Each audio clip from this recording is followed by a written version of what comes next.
Hello, I'm going to review A Woman's Life by Guy de Maupassant, which is a book from 1883, originally published as Une Vie in French. And I'll try to avoid spoilers wherever possible, but if you are intent on reading this book in the near future, perhaps come back to this video once you've read it and you have some thoughts of your own. But if you're not worried about that, let's dive straight in. So the basic idea of this book is that it fits into a genre that I previously mentioned in one of my shorter videos of this kind of the wrong marriage. Yeah, there are lots of books that exist along those lines, and it's very interesting why that should be and why the nature of the wrong marriage kind of book has changed in recent years. And when I say recent years, I mean in my lifetime really, which is quite a few years now. So the story begins with young Jeanne leaving leaving school. She's kind of graduated from this convent that she'd been sent to as a child, and she has these romantic notions of marrying and starting a life and living that life, but she has no real notion of what it all means. There's a lovely scene near the beginning where she goes to bed at night and she hears footsteps down the street and she thinks, oh, could that be him, whoever it is that I'm due to meet and to marry? She ends up meeting this guy, Julian, who kind of sweeps her off her feet a little bit, but right from the start we see that there is a kind of clash of ideologies here. He has different expectations and those differences begin to grow. Essentially, the problem that Jeanne has is that she is, I suppose you might say, she's either very naive and innocent, or you could go further and say that she has this kind of natural frigidity of sorts. If anything, if I were to kind of give her a modern label, I would say that she's not aromantic, because obviously she has this desire for the him that she's been looking for, but certainly to an extent sort of asexual.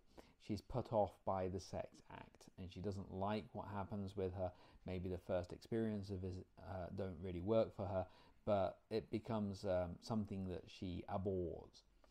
Julian, on the other hand, is a typical male. You get a lot of characters like this. They are motivated by conquest, by sexual liberty and freedom. You can say that that's just a sign of the times, but, and we'll come to something along those lines in a moment, it does drive them apart. He sees that he's never going to get what he wants from the marriage from Jeanne, so he starts looking elsewhere, quite naturally, of course, in the context of these sort of books. Now, very briefly, I wanted to mention a couple of the other books that this made me think of, more recent books. From the frigidity side of things, I was thinking of On Chesil Beach by Ian McEwan, which is a fantastic short book, and it revolves around a very similar sort of theme, which is that a man and a woman get married, but the woman has no sexual experience to call on.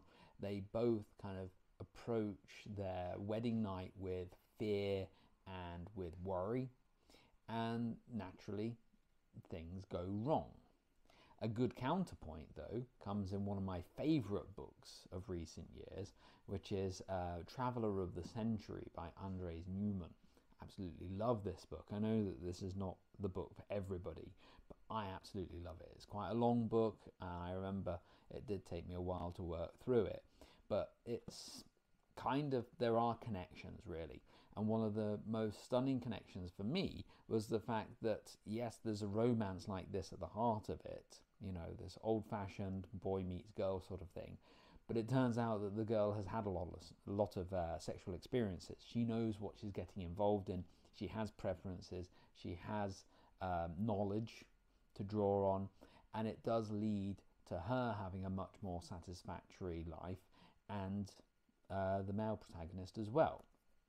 So I feel that those two books make for interesting counterpoints to what we have here. So yeah, there is a lot of complication there because of the sex aspect. Religion comes to play. We're talking about a smaller society where things are oriented around the church, and the way that that's handled works very, very well. One of the things that I think elevates this book, and it is quite a short book, I mean, it took me a few days to read, but it's only 200 pages or so. But one of the things that really elevates it beyond the average of a good French novel of this period is the long tail, as I might call it, of the novel. So the whole relationship, the marriage between Jeanne and Julien, that occupies about 2/3 of the book.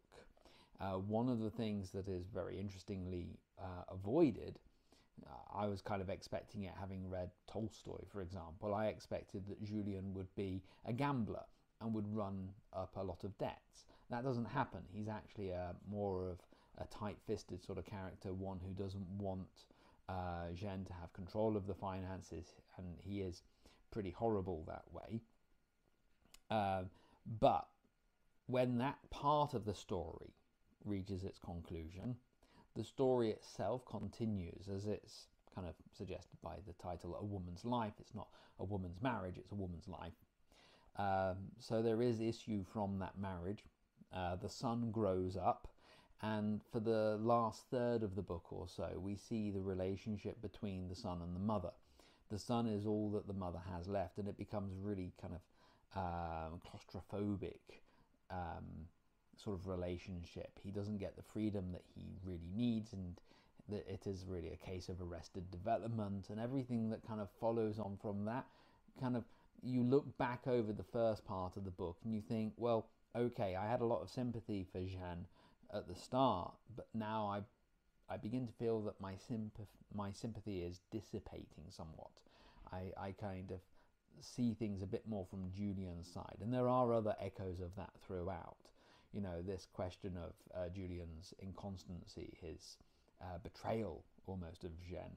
You start to think, well, okay, but other people did this sort of thing as well, and it strikes quite close to home at some stages in the book. So that long tail then, that kind of, you go through a period of just a couple of years for 2/3 of the book, and then another 20 years for the last third. It's fantastic. It's really effective, really harrowing at times, and it hits hard. So as you get closer and closer to the end, you're racing to the finish. I mean, I read the last 50 pages in a single sitting. You're racing towards that conclusion, at the same time thinking you don't really want it to end. So overall, obviously, highly recommend this novel. I think it is a fantastic piece of writing. It's the first novel-length book by Guy de Maupassant that I've read. I've read some of his short stories previous to this, but I will be returning to this guy as a writer at some stage because, wow, fantastic stuff. There we go.